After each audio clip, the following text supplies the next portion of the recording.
tardes a todos. Bienvenidos al Foro de Filosofía, que en este caso, en esta ocasión, lo hemos cambiado de día. Habitualmente, como sabéis, es el primer martes de cada mes. En este caso, debido pues, sobre todo a la agenda del profesor que nos acompaña hoy, lo hemos querido mantener durante este mes. Estamos cumpliendo el 5º centenario de la Escuela de Salamanca y nos parecía bueno, pues, que era una buena ocasión para incluir esta temática dentro del Foro de Filosofía. Tenemos mucha suerte de contar con León Gómez Rivas hoy con nosotros porque es una de las personas que probablemente en España más sabe de la Escuela de Salamanca y además desde varios puntos de vista, el económico, pero también el teológico, el filosófico, el jurídico, de manera que nos va a ofrecer una muy buena panorámica hoy sobre esta cuestión. Él es doctor en Historia Moderna, en Economía por la Universidad Complutense de Madrid. Trabaja actualmente como catedrático en la Universidad Europea, donde imparte las asignaturas de Ética, de Historia y Pensamiento Económico. Los temas de investigación a los que se ha dedicado durante años tratan sobre el pensamiento político y económico de la Segunda Escolástica Española, cómo analizó en su tesis doctoral sobre la Escuela de Salamanca, Hugo Grocio y los orígenes del liberalismo económico. Es de verdad un placer para mí tenerle hoy aquí. Hemos sido compañeros en la Universidad Europea de Madrid y justamente recordaba hoy, ¿no?, que hace unos años yo les enseñaba pues, una asignatura de eficacia personal y profesional, pero diríamos en la parte de contenidos éticos, en determinado momento yo les quise hablar de la Escuela de Salamanca porque no les sonaba de nada. Son alumnos que pues a día de hoy creo que ya son economistas y lo cierto es que me extrañaba, ¿no?, que no hubieran oído hablar nunca de esta cuestión. Y bueno, pues en cierto momento del curso les puse un extracto de este documental que se hizo hace un tiempo sobre... Lo de López Linares, ese. De López Linares. Efectivamente, hay un extracto de ese documental en el que una profesora de la Universidad de Burgos, si mal no recuerdo, habla del peso que tuvo la Universidad de Salamanca. Son prácticamente 15 minutos, pero ella hace bueno, una exposición, la verdad es que muy, muy bien hecha para alguien que no sabe absolutamente nada y quiere saber cuál es la repercusión que pudo tener esta escuela, ¿no? Entonces, en este caso, yo me di cuenta de cómo nuestras jóvenes generaciones no conocen prácticamente nada de este legado que nosotros tenemos, que tuvo una enorme repercusión incluso en el pensamiento europeo, y creo que es interesante, bueno, pues encontrar caminos para que ellos puedan conocer todo este legado, ¿no? No te quito más tiempo, creo que nos vas a exponer un tema muy interesante del que además se habla bastante poco, esta conjunción entre Felipe II, el gran rey de este lugar en el que estamos, y la Escuela de Salamanca. Pues nada, muchas gracias. Para mí es un gusto estar aquí. ¿Cuánto tiempo quieres que hablemos? Unos 50 minutos está bien, puede ser un poquito más. Bueno, no sé, sí, llegaré para tanto.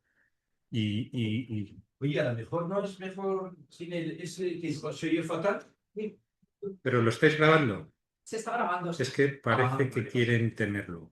Se oye fatal. Volver o estar aquí fue un proyecto que con Nieves hemos hablado hace relativamente poco, pero con Ricardo hemos hablado hace mucho tiempo. O sea que para mí estar con ustedes, vosotros aquí en este Ateneo, pues era como un objetivo personal que también estaba explicando hace unos minutos que yo por mi lado político de mi mujer tenemos una vinculación histórica con San Lorenzo del Escorial. Entonces, bueno, pues, y como historiador de la España moderna y de la España de Felipe II, pues todavía más. O sea que yo aquí me encuentro en mi casa. Bienvenido. Pues muchas gracias. Y entonces, pues en el título, que es un poco de trampa, en el sentido de que estamos aprovechando esta cercanía, no de este año, sino del siguiente, el nacimiento de Felipe II, pues era mezclarlo con otro centenario que sí se está celebrando este año, 1526-2026. Porque en 1526, y ahora lo iremos viendo, fue cuando Francisco de Vitoria llega a la Escuela de Salamanca. Llega, perdón, a la Universidad de Salamanca y es el origen, sus clases allí, su magisterio, un señor que tuvo pues una carrera brillante desde el punto de vista docente y con tanto éxito que se habla de la Escuela de Salamanca y tiene esa fecha que siempre pues, es muy exacta porque es cuando sacó la cátedra y de hecho aquí lo que hay abajo han hecho un logo para celebrar este quinto centenario que es verdaderamente muy creativo porque cada uno de esos dibujitos significa, yo no me lo sé, la dignidad del ser humano, no sé, la libertad económica, algunas cosas de las que van a ir saliendo, el derecho internacional, pues todas esas cosas, si alguno tiene curiosidad, lo buscan en la página web y lo van explicando. Y ahí sale una vista de la ciudad de Salamanca, aunque lo que se ve principalmente es la catedral vieja y la nueva, y se ve también a la izquierda lo que fue el colegio de la compañía, hoy es la Universidad Pontificia. Y luego está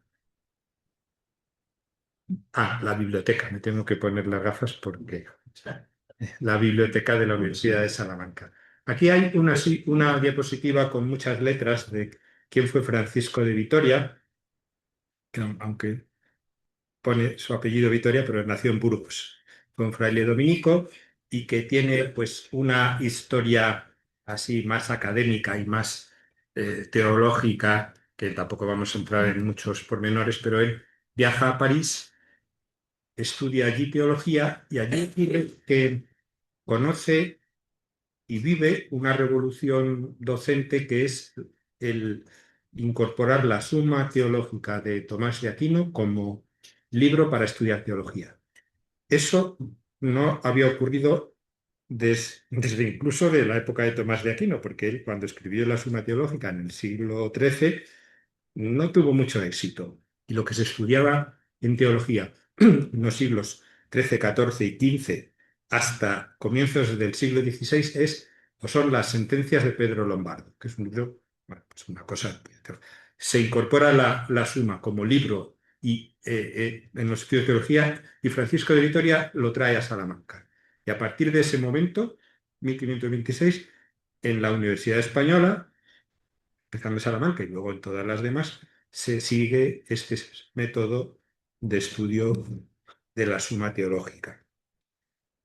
¿Qué más hemos puesto ahí? Bueno, pues lo que vamos a hablar de la Escuela de Salamanca es cómo se une las cuestiones teológicas con problemas mucho más pedestres, políticos, económicos, jurídicos. En concreto, antes hemos dicho esa palabra, el derecho internacional o el derecho de guerra.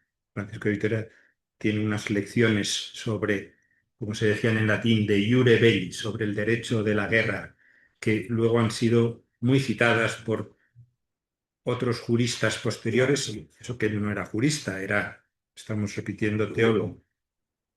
Y le tocó también reflexionar sobre una cuestión más también filosófica o de filosofía política y también de teología, fue todo el momento de la expansión española en América, cuáles eran los justos títulos de dominación española en América, y que como tendréis cosas de historia, todo esto seguro que lo conocéis y no nos da tiempo tampoco a hablarlo, ¿no? Pero luego, pues otras cuestiones que vamos a ir viendo que tienen que ver con la economía, decía la libertad de comercio, los límites del poder real, y lo que pone abajo pues son algunos libros suyos, aparte de sus comentarios a la Suma Teológica de Tomás de Aquino. A todos nos sonarán las relecciones de Francisco de Vitoria. Las relecciones eran una obligación que tenían los catedráticos de explicar, de dar una lección distinta una vez al año. Entonces él dio una sobre el derecho de la guerra, sobre los indios, o sobre la potestad civil, o sobre la potestad eclesiástica. Bueno, él vivió en el convento de San Esteban, que si conocen Salamanca, pues está un poco en la parte más baja, es un convento dominico preciosísimo, con un templo. Ahí está enterrado el duque de Alba, el gran duque de Alba, Fernando Álvarez de Toledo. Y a la derecha está el claustro, donde reposan los huesos de Vitoria. Ahí se ve un aula. Bueno, eso no es del convento, eso es el convento. Y luego la Universidad Antigua de Alcalá, de Salamanca, es esa que tiene este famoso, ¿cómo se dice? esa fachada, y dentro pues hay aulas que son una recreación, pero cierta, de cómo era la universidad, cómo estudiaban los alumnos. El profesor se subía a ese púlpito y daba sus clases. La semana que viene vamos a tener allí una reunión para celebrar esto, ese congreso y ese aniversario que decía, y nos pondrán allí en esa sala. Entonces yo he separado como tres cosas que vamos a hablar de Francisco de Vitoria y de la Escuela de Salamanca. O sea, estaba diciendo, he hecho una trampa, ¿no? Felipe II y la Escuela de Salamanca. Bueno, vamos a hablar mucho más de la Escuela de Salamanca. Es verdad que Felipe II coincide con la Escuela de Salamanca y ahora lo veremos.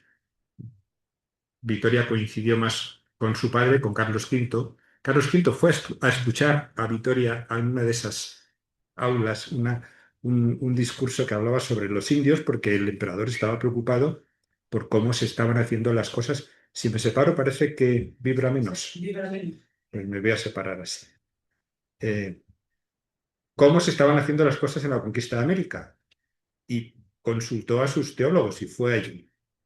Bien, pues esto tiene que ver con esa faceta del pensamiento jurídico, que sobre todo lo que un poco ha reconocido muchas veces más los autores extranjeros que los españoles, y desde hace mucho tiempo, esto es ese libro, El origen español del derecho internacional moderno, un autor norteamericano, Brown Scott, es del año 28.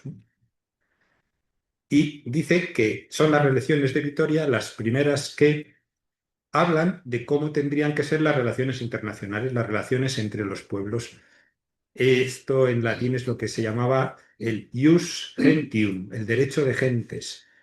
Y Vitoria decía que no eran, era un dominico, no eran las bulas papales las que definían las relaciones internacionales, porque el Papa tiene un poder, lógicamente lo reconocería porque era un fraile religioso, ¿no? Pero un poder espiritual. Y él pensaba que las naciones entre los pueblos tenían que hacerse de una manera libre entre pueblos soberanos. Más aún en esa Europa que él estaba viviendo de la Reforma protestante, en la que ya no había una única cristiandad. Por tanto, él era perfectamente consciente, perdón, que había naciones que no aceptaban la autoridad del Papa. Entonces, era ridículo pretender someterse al arbitraje de una persona en el que no creían tantos europeos.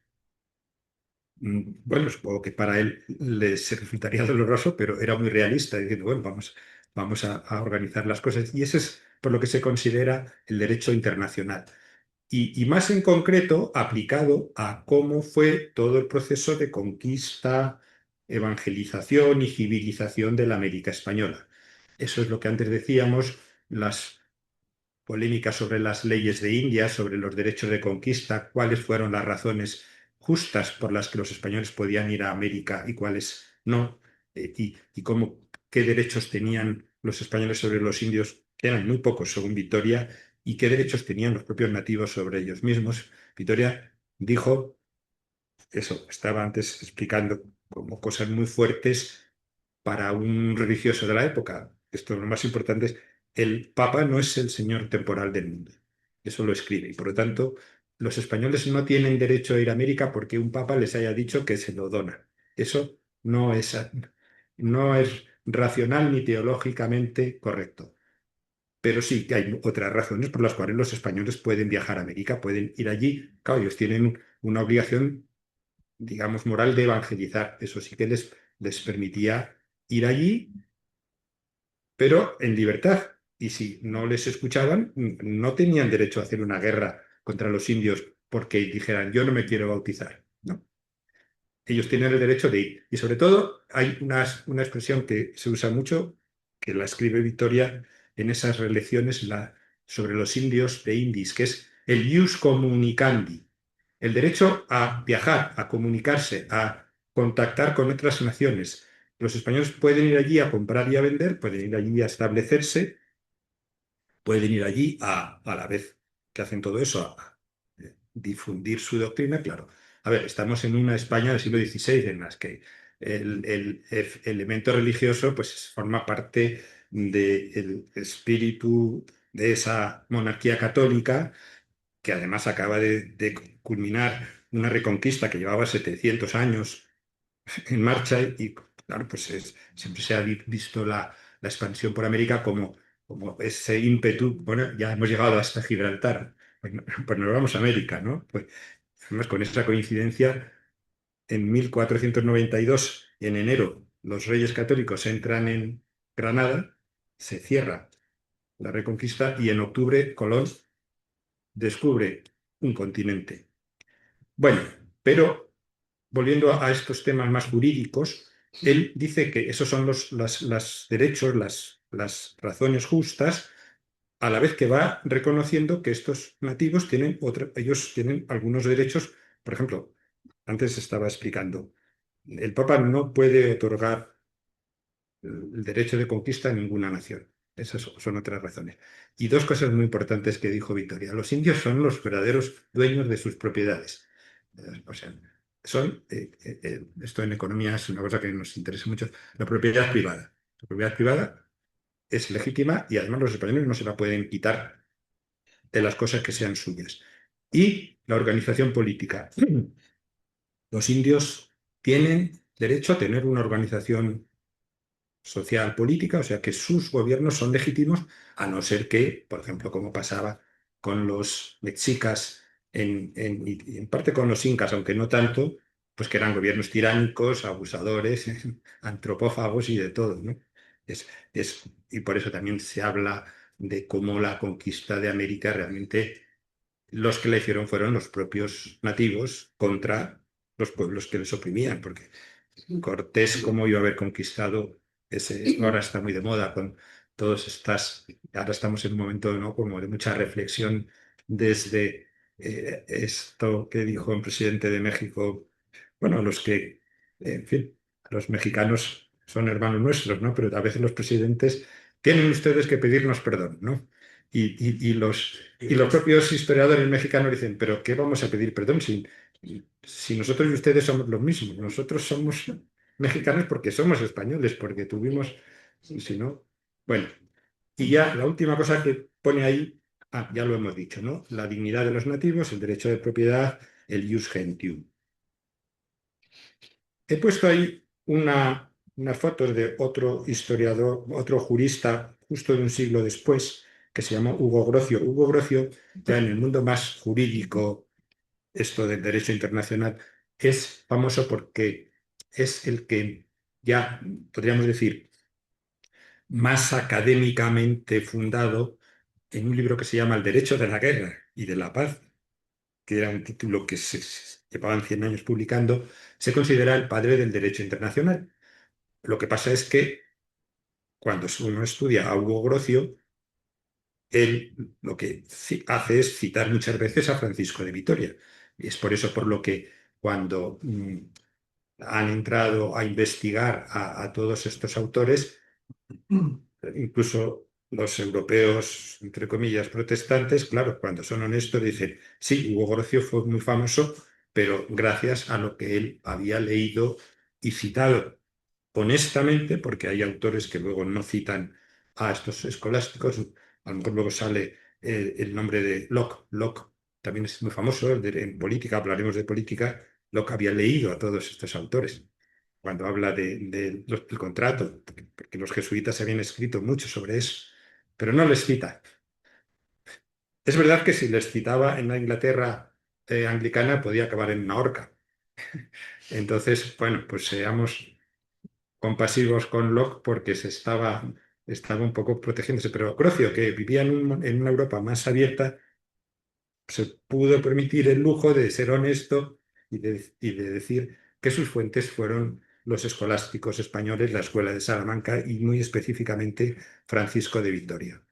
Esto, bueno, es que el año pasado fue también el centenario de el libro este de Grocio, El derecho de la guerra y de la paz. Y fue, hombre, con pena me hace decirlo que en España no se le prestó ninguna atención, no tanto a Grocio, que, bueno, pues sino a que Grocio lo que hace es citar a muchísimos autores, luego hablaremos de uno ya de la época de Felipe II, que es Diego de Covarrubias, y parece que aquí en España pues, no nos hemos enterado, ¿no? Esto es lo que se refiere al pensamiento jurídico. Luego está el pensamiento económico, que es donde yo más me muevo, porque como explicaba Nieves, pues eso, doy clases de historia económica e historia del pensamiento económico. Pues aquí un poco voy a explicar por qué estos autores se dedicaron a hablar de cuestiones económicas y de nuevo voy a explicar cómo tuvieron su importancia y su trascendencia, ¿no? Por ejemplo, llegando hasta Adam Smith, que veremos que la riqueza de las naciones, hombre, ya han pasado muchos años desde los libros de Francisco de Vitoria, pero hay algunas cosas que a través de Grocio, porque Adam Smith en la Universidad Escocesa del siglo XVIII estudió con un libro de Grocio. Y claro, lógicamente, esos 200 y pico años eh, no pasaron en balde, sino que los conoció. Lo que me refería también, aparte de la trascendencia, es esto de la situación económica que empezó a vivir España en la Sevilla, en ese puerto de Sevilla, que se empieza a convertir en el lugar de entrada y de salida de las flotas de Indias, en el sitio donde se da el grandísimo comercio internacional. Por lo tanto, operaciones financieras, cambios de divisas, préstamos. Todo esto lo que generó en España fue un boom, una burbuja, podríamos decir, de tipo financiero y una subida de los precios. Y, y se empezaron a dar cuenta, por ejemplo, que cuando llegaba una flota de las Indias cargadas de plata, que además a mí me hace mucha gracia, ¿no? Subían el río Guadalquivir. ¿Cómo podían subir si han estado en Sevilla esos galeones?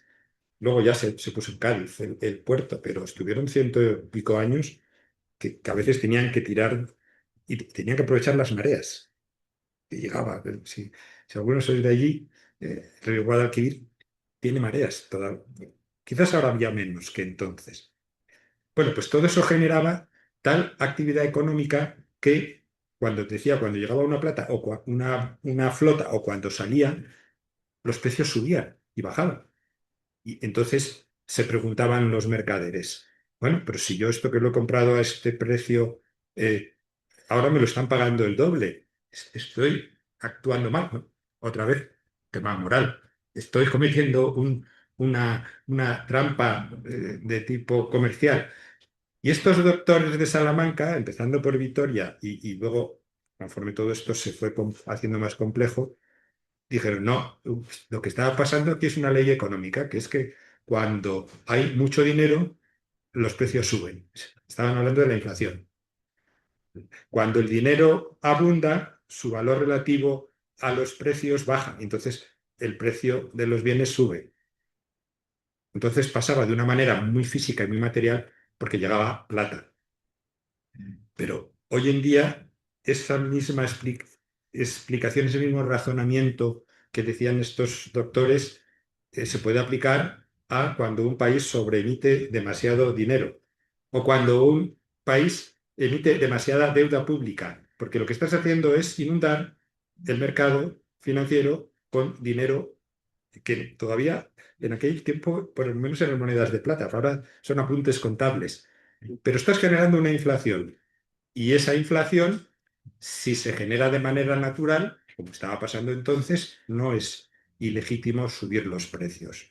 Lo mismo que cuando hay escasez. Pues a ver, es verdad que cuando tenemos una mala cosecha de aceite, evidentemente el precio del aceite sube, pero ahí no es porque haya especuladores perversos. Y si los hay, estos autores habrían dicho, no, no, no, usted no puede especular ni puede acaparar dinero para hacer que suban los precios de los bienes. Pero si está jugando limpiamente o si usted está vendiendo un producto que resulta que lo quieren comprar muchos compradores, o sea, hay mucha demanda, claro, ellos no hablaban de oferta y demanda, pero intuían que esas cosas alteran los precios y no de una manera perversa. En la siguiente diapositiva he puesto economistas, que de nuevo hay que fijarse que no eran españoles en España nos ha costado mucho reconocer que estos autores eran unos tipos brillantes, porque siempre hemos estado como, ¿verdad?, creyéndonos nuestra propia leyenda negra. Pues un historiador de la economía que se llama Schumpeter, un libro que se llama La historia del análisis económico, dice que el origen de la ciencia económica está en estos doctores de filosofía moral. O otra autora que Schumpeter ya murió en 1950, esta doctora Marjorie Gray Hutchinson murió hace, hace 10 años, a lo mejor. Escribió un libro en inglés, The School of Salamanca, que ha tardado mucho tiempo en ser traducido al español y en el que pues, viene a decir todo esto mismo que estoy explicando. Los precursores de la moderna ciencia económica fueron aquellos doctores, ¿no? El mercado, la teoría cuantitativa, la inflación. O incluso también estos autores nos pueden servir para discutir. Hay un libro ya más, digamos, más de filosofía, sociología, de Max Weber, que es La ética protestante y los orígenes del capitalismo, que dice, claro, pues si es que los latinos católicos, como su religión les llevaba a hablar de la pobreza y tal, pues no tuvieron el ímpetu que sí que tuvieron los calvinistas protestantes reformados, que sí, para ellos la riqueza era una señal de salvación. Ahí sí que entraríamos en temas de teología ya más complicada, lo que es la predestinación. Bueno, es verdad que el mundo latino católico no ha sido particularmente hasta en esas épocas emprendedor, pero no es porque estuviese condenada la actividad económica. Por lo que estamos diciendo, estos doctores, claro que decían que la actividad económica era legítima y estaba muy bien. Incluso hablan del comercio como comercio es muy bueno porque civiliza, porque acerca a los pueblos, porque les permite enriquecerse y mejorar. O sea que esto es otro tema, ¿no? Que abrió ese melón, diríamos, Max Weber, de cuál es el entendimiento entre la religión y la economía, ¿no? Y muy particularmente catolicismo o calvinismo con el capitalismo. Y aquí ya sí que son nombres de autores españoles. Bueno, estos son los propios doctores.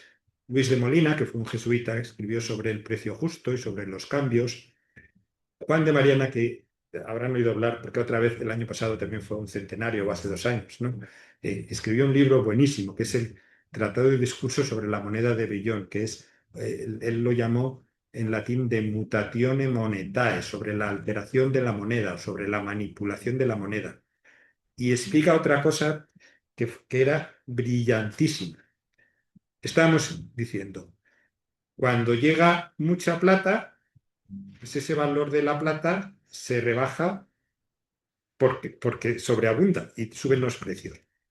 Pues no ya Felipe II, sino Felipe III, lo que empezó a hacer es una pequeña trampa que era poner menos cantidad de plata en las cecas y poner un poco de cobre. Y entonces con las mismas toneladas de plata que le llegaban, él hacía más monedas. No se quedaba, él no hacía trampa para sí, no se quedaba el dinero para enriquecerse. No sé si otros reyes lo harían, pero él necesitaba dinero para pagar los ejércitos, para pagar los funcionarios, para pagar los embajadores, para pagar todo el aparato de lujo que tenía la corte española del siglo XVII, que Juan de Mariana le dice, bueno, si usted necesita dinero, a lo mejor también puede reducir gastos, ¿no? Cosa que eso es muy actual, ¿no? Porque prácticamente eso de manipular la moneda es lo mismo que hoy podríamos decir sobre emitir moneda, que es que cada vez los billetes, esto, hombre, en España no lo hemos vivido con la crudeza que en otros países, Venezuela, ¿no? En la universidad hay muchos profesores venezolanos que los pobres han tenido que salir de ahí. Hace poco uno me enseñaba un billete de 1 millón de bolívares. Mira, tengo 1 millón de bolívares que con eso a lo mejor no podías ni comprar una barra de pan, ¿no? Eso es manipular la moneda más sofisticadamente. Bueno, y luego está el pensamiento político, que también aquellos doctores, ya hemos visto cosas, ¿no? Como decía que había que respetar respecto a los nativos americanos, a los indios, que ahora, es decir, como vivimos en tanta cultura woke, ahora no hay que decir indios, hay que decir pueblos originarios. Pero los indios los llamábamos con todo cariño y con todo respeto porque creíamos que estábamos en la India. Y siempre se ha hablado de los indios. Eh, Quizás los que sí han hablado mal de los indios son estos anglosajones norteamericanos de los indios pieles rojas, que esos sí decían que el mejor indio es el indio muerto. Pues eso no pensaron estos antepasados nuestros. Bueno, pues aparte de ese tema político en relación a la conquista y al gobierno de América, la escuela de Salamanca, los doctores de Salamanca, y si volviendo a Vitoria, a partir de esas reflexiones que hacían de teología, también se enfrentaron a problemas un poco ya más posteriores de su Europa mm, eh, contemporánea, no ya del siglo XVI, sino del siglo XVII. Y ahí la persona muy famosa es Francisco Suárez, un jesuita que ya, pues eso, escribe casi 100 años después de Francisco de Vitoria, pero que se puede considerar de la Escuela de Salamanca. Y que tiene un libro que se llamó La defensa de la fe, que lo explico muy brevemente. Esto ocurre en la Inglaterra de Jacobo I, cuando se está obligando a que los católicos hagan un juramento de fidelidad al rey anglicano para decir que no reconocían la autoridad del Papa. Es verdad que puedo decir yo sobre el poder sobre Inglaterra el Papa no tiene nada que decir, sobre pues, qué hagan los alcaldes ingleses no tiene nada que decir, pero yo no puedo renunciar a que yo sí que le reconozco como autoridad mía en conciencia. Y eso generó un debate muy interesante en el que lo que estos autores explicaban que el rey no es rey por derecho divino que le nombra Dios con el dedo, sino que el rey es rey porque, y esto viene de Santo Tomás y viene de la Suma Teológica, el poder le llega al pueblo, le llega a la comunidad y la comunidad lo transmite al soberano. Y lo mismo que lo transmite lo puede destransmitir. Y un rey que gobierna ilegítimamente, se le puede, esto se usó una palabra que sonaba muy fuerte, el tiranicidio, ¿no? Se le puede destronar, pero es legítimo. Es que eso lo escribió de nuevo Juan de Mariana. Cuando se estaban llevando al señor Maduro en el avión de los Estados Unidos, que eso podríamos discutir mucho sobre eso, pero yo leí que me hizo mucha gracia alguien que escribió, bueno, claro, Juan de Mariana tenía razón, a un gobernante ilegítimo se le puede destituir. En aquellos tiempos también discutían si se le podía matar o no y cómo. Bueno, pero eso es la anécdota. Lo interesante, porque eso sí que es profundo, es que estos autores estaban muy convencidos de esa división de poderes y de esa participación del pueblo en la decisión de sus gobiernos. Y ese derecho que también era muy castellano. A ver, no había parlamentos democráticos en los que votábamos, pero había unas cortes. Las cortes castellanas es una forma muy bonita de entender que había sociedades como la nuestra que sí que veían que, ojo, el gobierno tiene también su contrapeso. Suárez es a veces literalmente copiado por Locke cuando está hablando de esa división de poderes y de ese derecho de los ciudadanos a ser ellos los que deciden quiénes son sus gobernantes. Quizás no en este sentido de la democracia participativa, pero sí viceversa. O sea, que un gobernante tiene que ser legítimo por su actividad. Y si no respeta las leyes, entonces deja de ser legítimo. O, por ejemplo, claro, eso podían discutirlo, pero había una cosa más clara, que es por su toma de poder. O sea, bueno, estamos en una época en la que la monarquía era hereditaria, entonces el gobernante legítimo era el sucesor legítimo. Si venía un señor de fuera y usurpaba el poder, desde esta teoría política de la Escuela de Salamanca habría que decirle, usted es un gobernante ilegítimo, váyase. Pero es que eso es lo que pasó con Napoleón Bonaparte. En el siglo XIX, cuando llegan aquí las tropas, ahí lo he puesto, ¿no? Bueno, la independencia de América sí, tiene que ver. Cuando llegan aquí las tropas de Napoleón, en las Cortes de Cádiz lo que se invoca son a los principios escolásticos para decir, este es un rey ilegítimo, José Bonaparte, por lo tanto no hay que obedecer. Y eso es lo que dicen los todavía ciudadanos españoles de los virreinatos del Río de la Plata o del Perú o de México, que se ponían unas bandas de color azul clarito porque era el color de los Borbones. Y decían, yo no, claro, ellos estaban al otro lado del Atlántico y no tenían aquí a los ejércitos franceses como nosotros, pero dijeron, "No, nosotros no reconocemos a este gobernante ilegítimo. Y la bandera de Argentina tiene el color que se pusieron los primeros patriotas. Lo que pasó luego en la independencia de América, claro, todo esto ya generó una sensación de decir, bueno, nosotros también tenemos algo que decir en el gobierno, ¿no? Eh, ¿Y qué pasó? Que viene Fernando VII y le dijo, ustedes no tienen nada que ver en el gobierno, las Cortes de Cádiz no sirven para nada. Y eso, bueno, todo no es así de simple, pero había un eco escolástico todavía en ese espíritu del pensamiento político. Y lo último que he puesto aquí, que me hacía gracia jugar, es la Declaración de Independencia que estamos ahora celebrando, el 250 aniversario.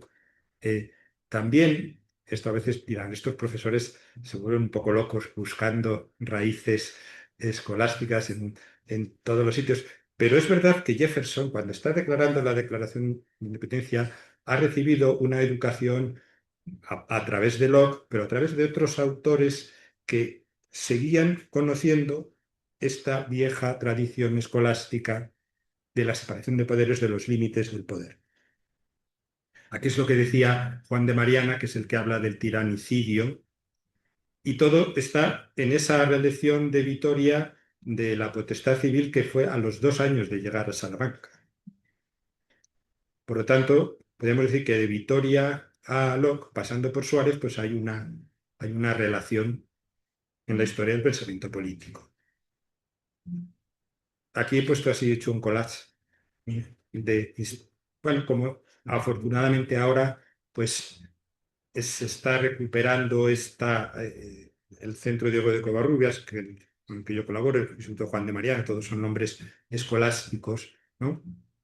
Es que he estado en Argentina no, en Guatemala, que está la Universidad Francisco Marroquín y una cosa que se llama el Instituto Fe y Libertad, que estos conocen mejor a los escolásticos que nosotros los españoles, ¿no?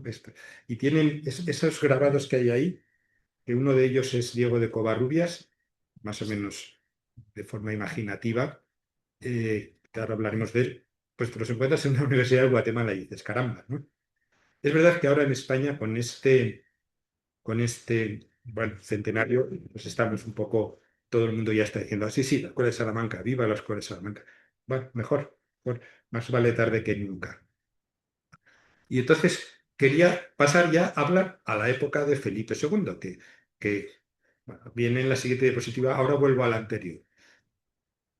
¿Qué voy a decir de Felipe II que no sepan aquí? Nada. Entonces, por tanto, vamos a decir que estamos en las puertas de ese centenario, que aquí tenéis actividades ya en marcha, pues, en fin, con este estupendísimo monasterio y basílica, con esa maravillosa biblioteca que está aquí también y que se salvó de los franceses por los pelos, ¿no?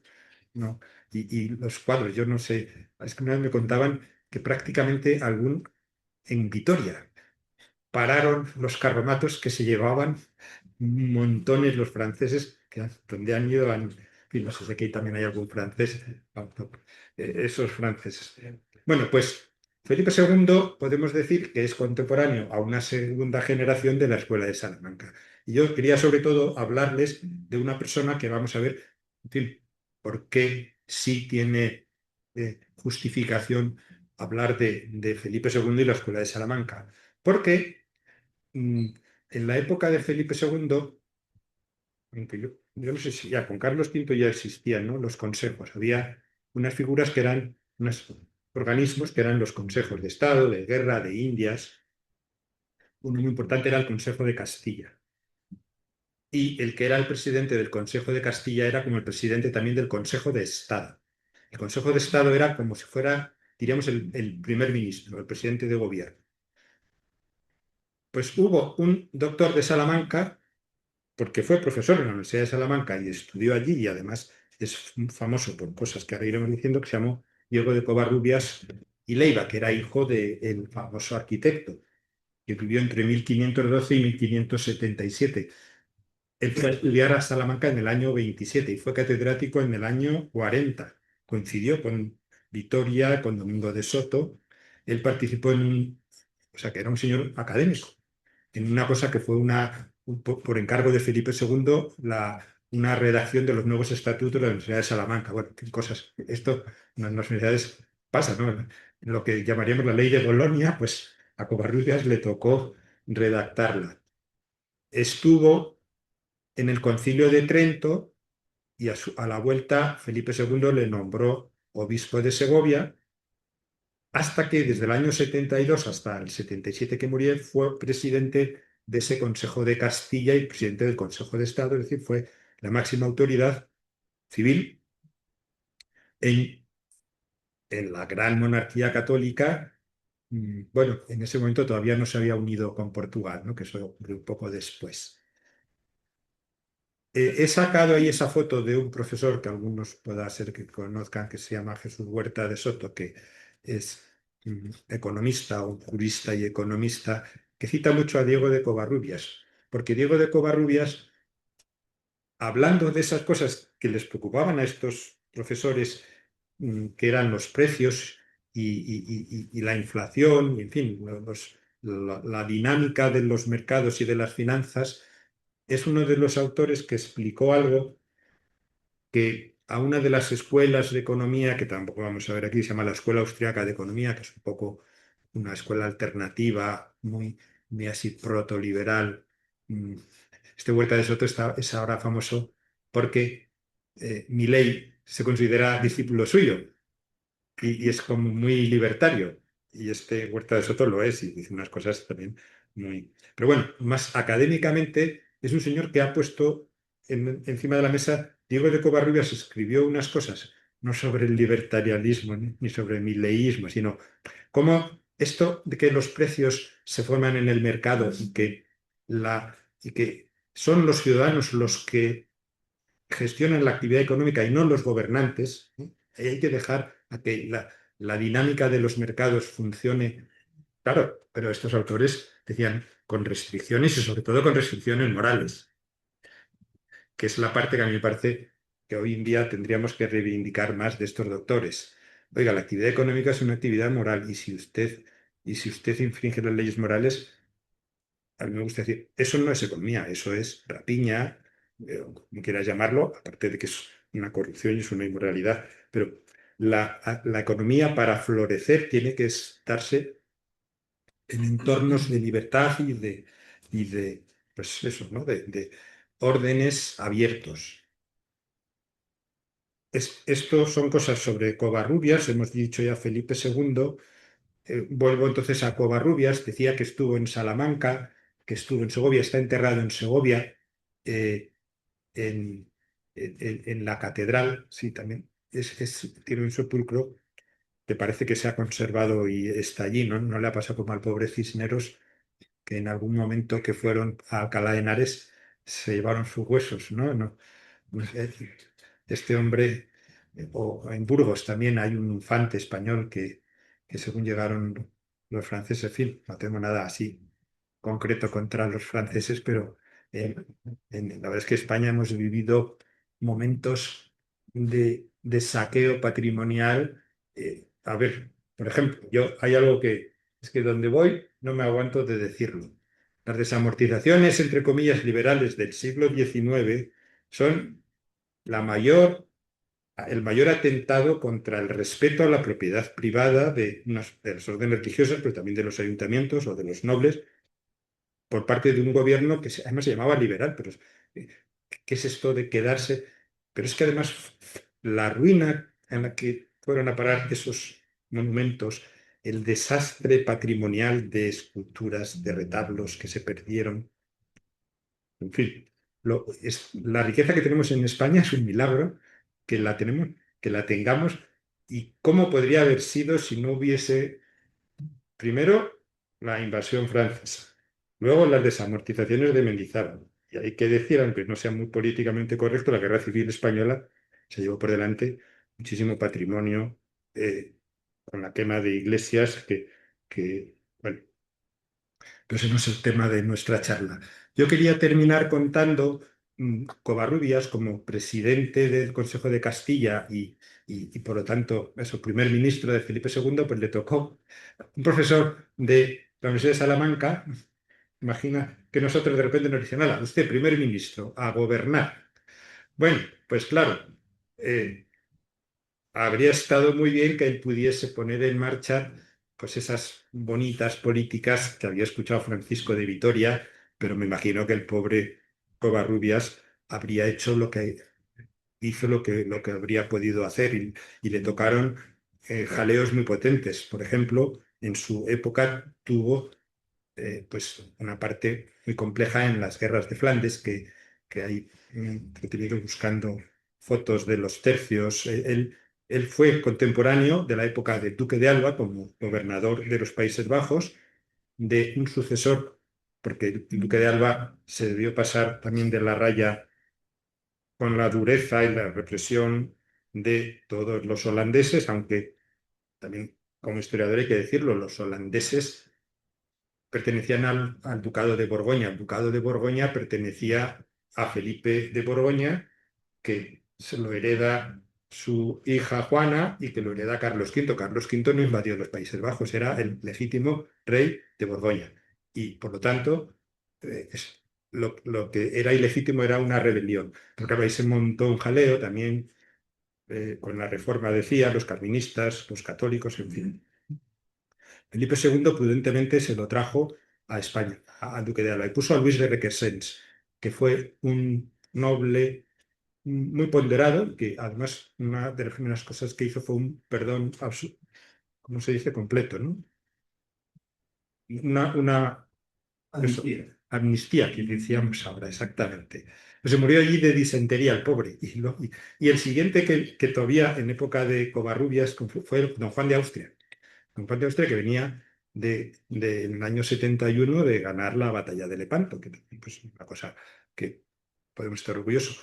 La batalla de Lepanto en la que él estuvo a las órdenes, o sea, él era el gobernador, ¿cómo se diga? Capitán general de la Armada, porque era de sangre real, pero el que realmente mandaba era Luis de Requesens, que casualmente fue después su predecesor en los Países Bajos. Y otra cosa que también quería comentar, y yo creo que ya estoy acabando sí, de, de Covarrubias como presidente en la época de Felipe II, y por lo tanto, pues, jugando a mezclar esto de la Escuela de Salamanca, es que le tocó implementar muchas leyes menos conocidas en el gobierno de América, que fueron las leyes de la Junta Magna del año 1568. Hemos dicho que fue en el 72. Le toca aplicar esas leyes, que sobre todo hay un virrey del Perú muy famoso que se llamó Francisco de Toledo, que fueron leyes que por una parte reorganizaron y racionalizaron lo que fueron la administración pública y el trato a los indios bueno, pues bajo unos principios, diríamos, de respeto. Y luego la aplicación de Trento. La aplicación de Trento, que eso nos puede sonar un poco raro, pero fue una especie de gran empresa de derecho canónico y de organización administrativa. Trento, por ejemplo, obligó a que los obispos residieran todos en sus diócesis. Eso que a nosotros nos parece ahora pues, normal, ¿no? Que el obispo, pues entonces no pasaba. Entonces hubo que hacer todo un reajuste. Y he puesto el Escorial, porque en la época de Covarrubias es cuando Juan de Herrera, que hay, yo no sé mucho, pero sustituye a quién, que ahora no me acuerdo, como,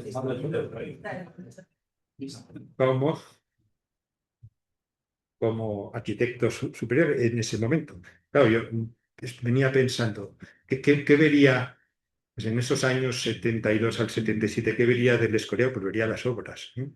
Cómo se fueron haciendo, pero ese momento crítico de cambio de director, no sé qué más cosas así. Yo creo que con esto terminaba, ¿no? Diciendo, bueno, pues que esto de los aniversarios, ahí ponemos a Felipe II, no es esa foto, ¿no? Es otra foto de jovencito. Antes, la que ha salido antes era más mayor, pero aquí tenemos a Felipe II, pues eso, como un príncipe renacentista. O Diego de Covarrubias, que es este señor, esa foto la conocerán porque es un retrato que hizo el Greco, pero no con el presente, porque este retrato del Greco está fechado en el año 1600 y Covarrubias murió en el año 1578, me parece que hemos dicho, ¿no? Pero había un retrato de Cuello o no sé qué, y el Greco lo copia con el estilo del Greco. Y bueno, pues como para cerrar o para dar paso a esta memoria histórica buena que venía a decir, hay que estudiar el pasado, pero eh, eso no lo he escrito, en fin, sin querer ahormar el pasado a nuestros presupuestos ideológicos. No hay que acceder al pasado con respeto y viendo lo que ocurrió y primero con honestidad, reconociendo las cosas que pasaron y las que no pasaron, pues, y no creyendo entenderlo todo desde nuestra perspectiva, ¿no? Pues ojalá eso sea en fin, un logro de este quinto centenario del nacimiento de Felipe II. Pues nada más, que un gusto haber hablado.